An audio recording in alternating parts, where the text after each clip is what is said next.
guys, welcome back to my channel. For a while now, I've been feeling like my hair wasn't growing. I don't know if you've looked back at my previous videos and pictures, but when I was looking back, I kind of felt like my hair has kind of been around the same length when it's stretched out for at least the past year or so. So that was kind of bothering me, but then my husband made me realize I've been trimming often. And of course, my hair is growing, but I'm trimming it off, so I'm retaining, so my hair is growing, but I'm not retaining the length because a lot of times I'm noticing single strand knots at the ends, and I have a kinkier, type 4 hair type. Right now it's in a twist out state.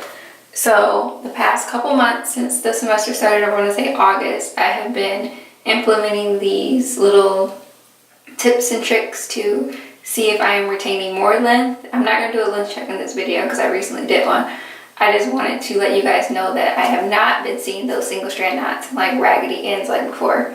A lot of people talk about bunning and how bunning is good to retain length. For me personally, I cannot bun my hair when it's wet because just having all of my hair together on top of itself, it just kind of it's just asking for knots. So I do not bun my hair like that if I do wear it in a bun. I have been trying not to wear it in a bun for the most part, but of course it happens. So a lot of times you will see me in twists. I'll just do regular 2-strand twists throughout my hair, have them kind of pinned back, or maybe those in a bun or in a ponytail or down, just depends on how I feel. And that has helped me a lot. And making sure, I know we always talk about this, especially YouTubers and bloggers, doing the lock method and properly sealing your hair and all this other stuff, but sometimes we fall off, I'm not even gonna lie. And so I've been making sure I use my leave-in oil cream or leave-in cream oil, however I feel, and a lot of times I find myself reaching for my, I think it's hair on it, whatever, Jamaican black castor oil just on my ends, and then I massage it into my temple area sometimes too, but that's what I've talked about before about growing my hair out. So yeah, I'm making sure I seal my ends with this oil, and that allows my ends to not get dry and kind of clump on top of each other in a weird way to form the knots. And that has helped me a lot. I barely had to trim any knots off because as I see the knots when I'm doing my hair, I'll just trim them off because they irritate me. I know some people say you don't have to. That's just a personal choice of mine to trim the knots. And then I also try to use my satin scrunchies like I've talked about in other videos. I need more. You see it's ripping sadly. I use my satin scrunchies or my ribbon hair ties, and that makes it so my hair can't really be as close. Sometimes your hair is more compacted on each other, versus with these, it's the satin in between it, so it gives it more room to glide around. That's what I think. I don't know. So I keep it in twist, and I've been making sure that I stay on top of my regimen. I know I always talk about this, and we talk about it a lot on YouTube, restyling your hair in the middle of the week. I wasn't doing that. I would have a twist out, a braid out, whatever I chose to do for that week, wear it for a few days, and then once it started looking crusty, I would just pull it into a bun. I have not been doing that, I can say that for sure, for the past couple months.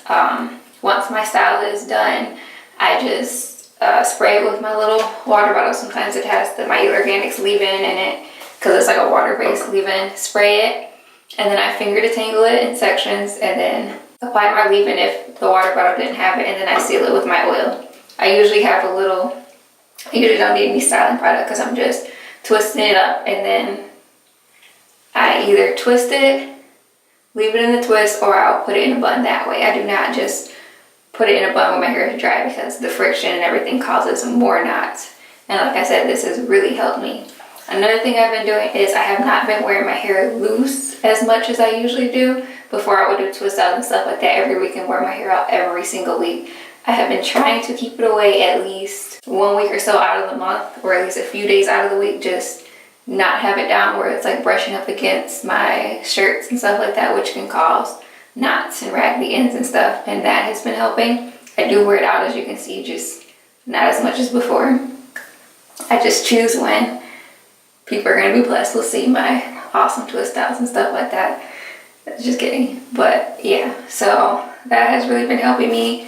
I keep my hair shears every time I'm doing my hair so I can detangle and snip those little knots if I see them. But like I said, it's been very minimal lately, and I've also noticed minimal shedding, like not shed hair, but minimal breakage in the sink, like on the counter, because my countertop is white when I'm doing my hair.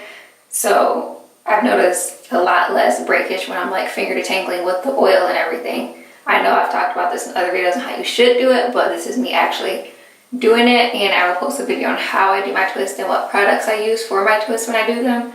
Probably the next video after this, so you guys can see how they look and what products I've been using that are like super moisturizing for kinkier hair textures. If you have a loose hair texture, you can also do these things. I'm sure they'll help. You just probably have to find different products that aren't as heavy for you. And I think that's about it. I've been trying to keep it super simple, not be a product junkie, but kind of go through the products that I do have and use those up first before trying something new.